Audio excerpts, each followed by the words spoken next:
என்னென்ன இதெல்லாம்? ஏய் என்ன பேசிக்கிட்டு இருக்கல, என்ன மண்ணுக்கிட்ட ஆறுன்னு அடிக்கிற? கொஞ்சம் வழி விட்டீங்கன்னா தள்ளிட்டு போயிடுவேண்ணே. அப்போ கொஞ்சம் வெயிட் பண்ணு. இப்படியே நீ பாட்டுக்குங்க. சரி சார். இங்கேயே இறங்கிறோம். யார் சார் அந்த சாவுகிறாய்க்கு? இந்த ஏரியா கவுன்சிலர். யாரும் கூட்டம் போடாம அமைதியா எல்லாரும் போங்க போங்க. இது என்ன புது பிரச்சனை? தண்ணி பிரச்சனை ரொம்ப நாளாக போயிட்டு இருக்கு. இன்னும் 2 நாள் எல்லாம் முடிச்சிடமா, நான் சொல்லிட்டேன். அண்ணே ஹலோ, நான் யாரு என்னன்னு ஆராயாம சொல்றதை மட்டும் கவனமா கேட்டுக்க. மணிமாற செல்வத்தோட சமரசமாயிட்டான். அதுக்கு அவன் கொடுத்த விலை உன்னோட உயிர். நாளைக்கு கடலுக்கு போகணும்னு மணிமாற உங்ககிட்ட சொல்லுவான். நம்பி போன நீ உயிரோடு திரும்ப மாட்ட. என் மேலே நம்பிக்கை இருந்தா இந்த நம்பரில் கூப்பிடு. அவங்ககிட்ட இருந்து உன்னை நான் காப்பாத்துறேன்.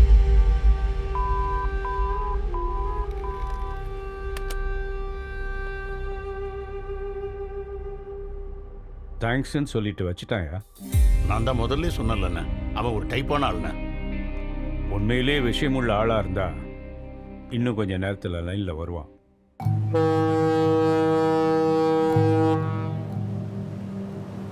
இந்த ஆட்டம் முடிஞ்சதும் அவன் கதையை முடிச்சிடலாமண்ணே. போட்டில் நிறைய போயிட்டு இருக்கு, கொஞ்ச நேரம் ஆகட்டும். அண்ணே, போட்டில் நம்மள தானே ஃபாலோ பண்ணி வந்துக்கிட்டு இருக்கு.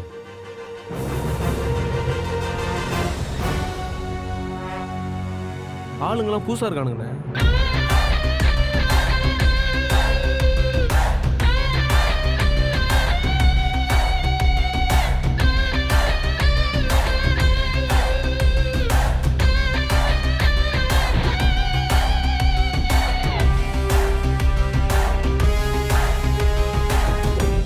நான் சொல்கிறபடி கேட்டா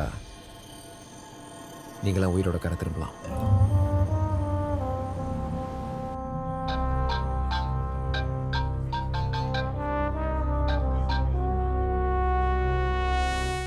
என்னடா போன காரியம் முடிஞ்சதா? முடிஞ்சதுண்ணே. என்னடா சாதாரணமாக சொல்கிற? அவ்வளோ ஈஸியாக அவனை முடிச்சிட்டிங்களா என்ன? ஆமாண்ணே. சரி, நீ நம்ம செல்வாவோட பெட்ரோல் பங்கு பக்கத்தில் இருக்கிற அவனோட கார் ஷெட்டுக்கு போ. அங்கே நம்ம கார் ரெடி ஆயிடுச்சான். எடுத்துகிட்டு கிளப்புக்கு வந்துடு. சரியா? சரிண்ணே. அப்புறம் கார் டிக்கியில் ஒரு பேக் இருக்கும், அது பத்திரம். ஓகே? சரிண்ணே.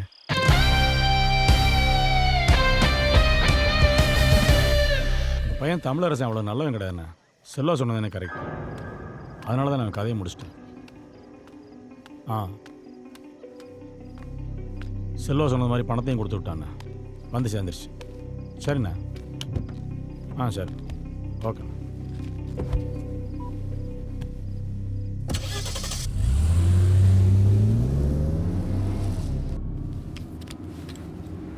பேக் எடுத்துட்டு வந்தியா?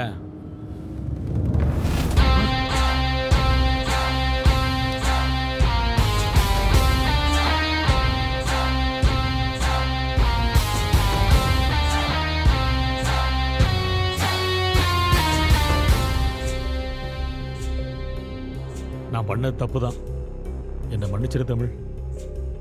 அந்த பேக்கில் நிறையா பணம் இருக்கு, எல்லாத்தையும் நீயே எடுத்துக்கோ. என்ன ஒன்றும் பண்ணிடாத தமிழ். யோசிச்சு சொல்கிறேன், அமைதியார்.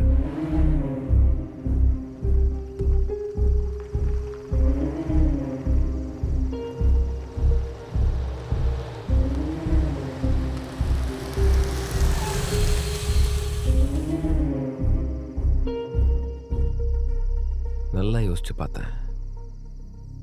என்னை கொலை செய்ய வந்தவங்களை மன்னிக்கிற அளவுக்கு நான் நல்லவன் கிடையாதுன்னு தெரிஞ்சுக்கிட்டேன். நீங்கள் பணம் தரேன்னு சொன்னதுனால வேணா ஒன்று செய்யலாம். உங்கள் 2 பேரில் யாராவது ஒருத்தரை மட்டும் உயிரோட விட்றேன். அது யாருன்னு நீங்களே முடிவு செஞ்சுக்கங்க. என் சொத்துல பாதியை உன் பொண்டாட்டி பிள்ளைகளுக்கு எழுதி வைக்கிறேன். நீ தான் குலதெய்வம் மாதிரி என்னை காப்பாற்றினீங்களா? என் குடும்பத்தை காப்பாற்ற எனக்கு தெரியும். நீ பண்ண தப்புக்கு நான் ஏன் சாகணும்? நீ சொன்ன மாதிரி செஞ்சா விட்டுறேன்னு சொன்னிய தமிழ். இப்போவும் அதை தான் சொல்கிறேன். 5 நிமிஷம் டைம். ஒருத்தரை மட்டும் உயிரோட வெளியே விடுறேன். இல்லைன்னா நானே உங்க 2 பேரையும் முடிச்சிருவேன்.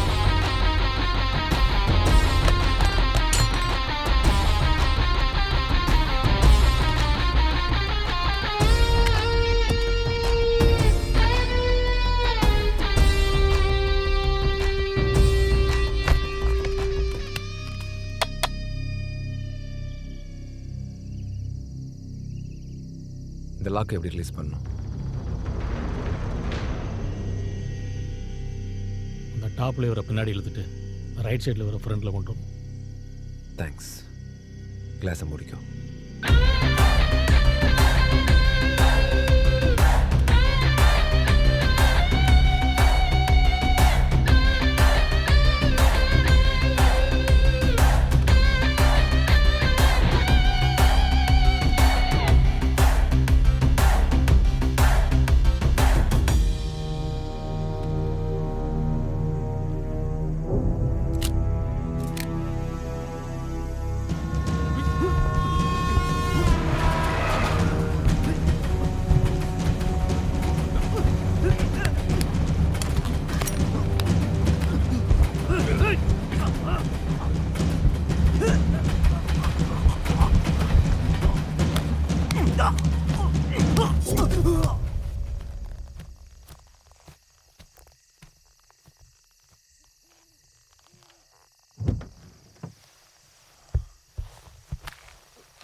கடத்தல், பொருளை கைமாற்றி விடுறது, கட்ட பஞ்சாயத்து, இதுதான் நான் செஞ்சிட்டு இருந்த தொழில்.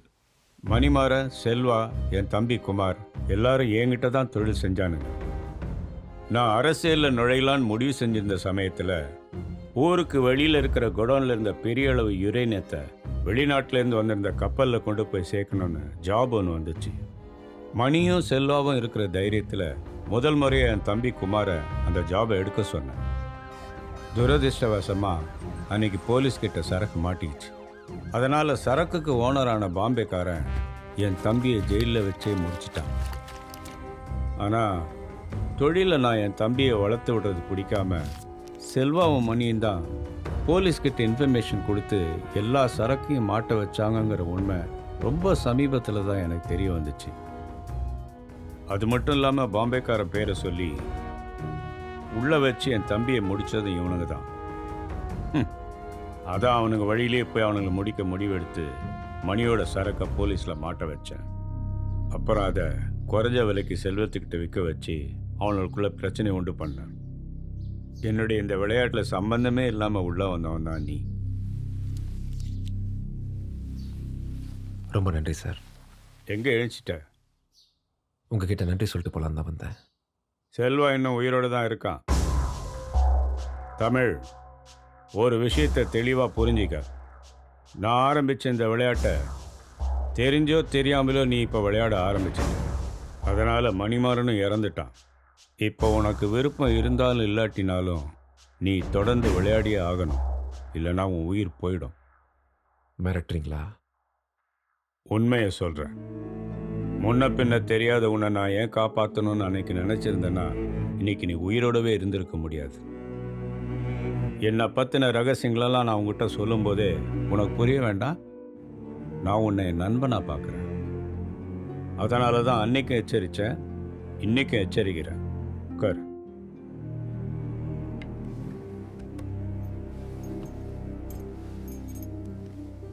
எனக்கு செல்வா அழியணும், செல்வாவுக்கு நீ ஒழியணும். எதிரிக்கு எதிரி நண்பங்கிற ஃபார்முலா படி நீ செல்வாவை ஒழிக்க நான் உனக்கு உதவி பண்ணுறேன். நீங்கள் உயிரை காப்பாற்றிருக்கீங்க, அதுக்கு நான் கடமைப்பட்டிருக்கேன். அதுக்காக கொலையெல்லாம் செய்ய முடியாது. நான் செல்வத்தை மன்னிச்சு விட்டாலும் அவன் உன்னை அழிக்காமல் விட மாட்டான். இப்போ மாதிரி அப்போ நீ உன்னை காப்பாற்றிக்க, அது போதும் எனக்கு. அப்படி செஞ்சா நீங்கள் எனக்கு என்ன செய்வீங்க? செஞ்சதுக்கு அப்புறம் இல்லை, அதுக்கு முன்னாடியே செய்கிறேன். உன் ஏரியாவில் இருக்க ஏர் கண்டிஷன் பாரை உன் பேரில் லீஸ்க்கு எடுத்து தந்து உன்னை முதலாளி ஆக்குறேன். நான் சொல்கிற ஆளை போய் பாரு, உடனே முடிச்சு தருவான்.